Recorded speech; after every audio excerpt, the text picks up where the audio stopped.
It's recording.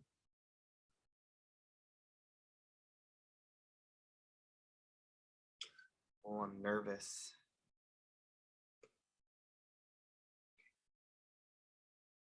All right.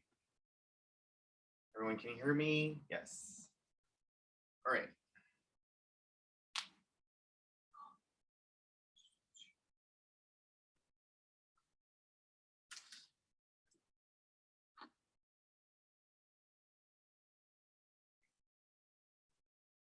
All right.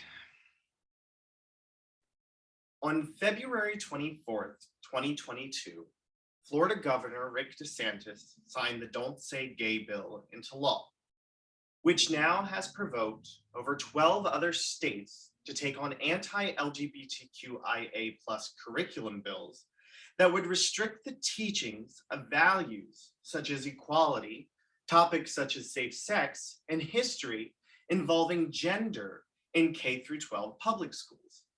In fact, Governor DeSantis was quoted saying, "We'll make sure that parents can send their kids to school to get an education, not an indoctrination."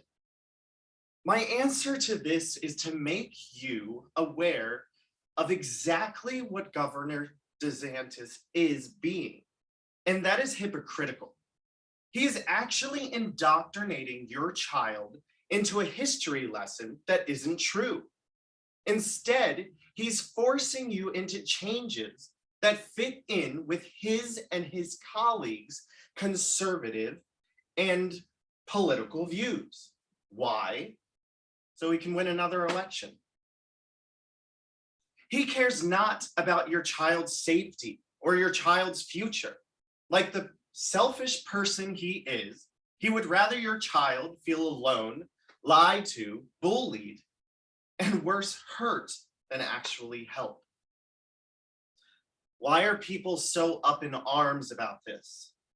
Well, people believe that it is a right for parents to choose for a child to be LGBTQIA+, when in fact, the majority of people would say it is not a choice of a child being LGBTQIA+, but a choice of the parent accepting who their LGBTQIA+ child is. By teaching curriculum that is more diverse, we can better help the child and parent understand who they are, teach them the past to prevent an unhealthy future, and make them feel safe in an environment that can feel safer sometimes than their actual homes. These teachings don't indoctrinate you or your child into any society. If this was the case, many people could argue saying the Pledge of Allegiance is indoctrinating the child into a more Christian religion. However, that just isn't true. We are taught the pledge to understand where we are and how we got here. That's what learning is. And we need learning to understand the past, present, and future of LGBTQIA+ rights, values, and history as well. It makes us better scholars when students receive an education that is inclusive to everyone. I would say one of the largest needs for teaching LGBTQIA+ curriculum in schools is to help children understand they are not alone, and henceforth being bullied because they are different. In fact, according to GLSEN's 2019 survey, in the article, "The Equality Act Might Change That," about a third of LGBTQIA+ students who considered dropping out accused the school of creating hostile learning environments because of changes in policies and practices. Don't schools need to feel safe for all students? When we provide a learning environment that is inclusive, we open the floor for all students to be represented. We start to challenge society's faults and widen the students' knowledge to how we fix them. Actually, Sam Long, a high school science teacher from Colorado, told USA Today that his students are more interested and excited when they learn about diverse genders, sex, and sexuality presented in nature. He would compare this to the amount of children who aren't taught this way, who don't pay attention, check out mentally, and sometimes don't show up. Could you imagine your LGBTQIA+ child not showing up to school because he feels unsafe or hurt? When we start to include everyone in the conversation, we start to get an overall awareness among students to create a positive learning environment.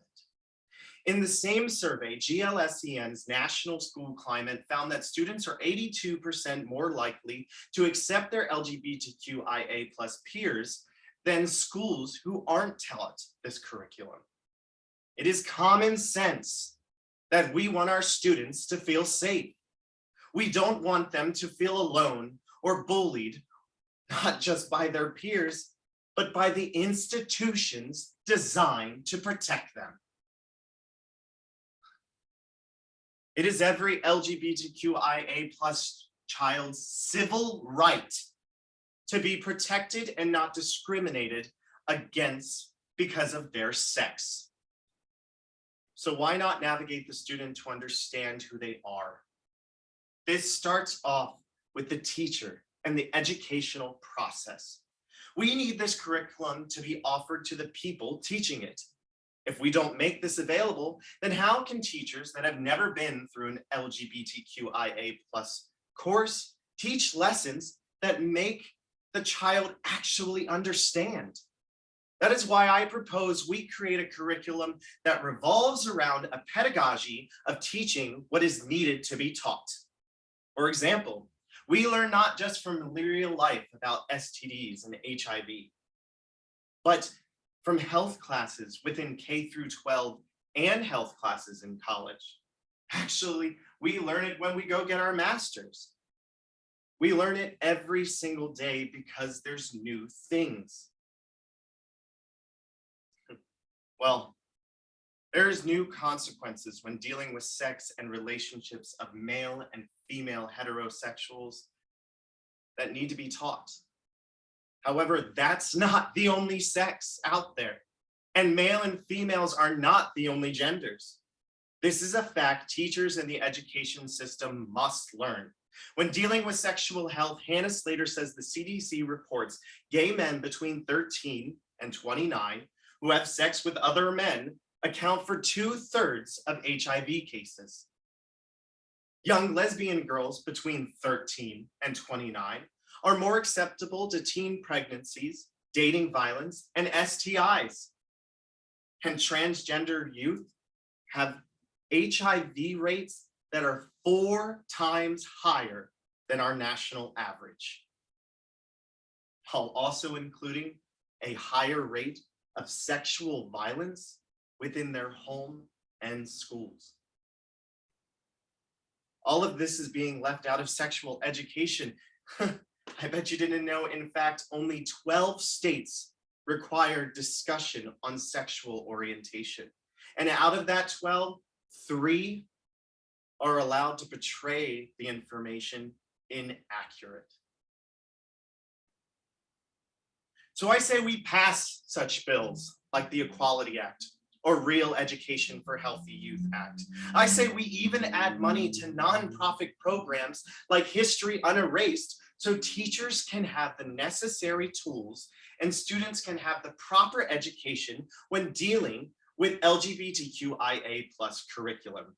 It's their civil right. Just in rural California, 1 out of 10 children in K-12 public schools are LGBTQIA+, 11% in urban areas. Pick up your phone, call your representative, march on Washington, because we need you to fight for this, not because I want you to, but because they want you to. They want to be seen. They want to be included in the conversation. They want you included in the conversation. And quite frankly, they want you to say gay. Thank you.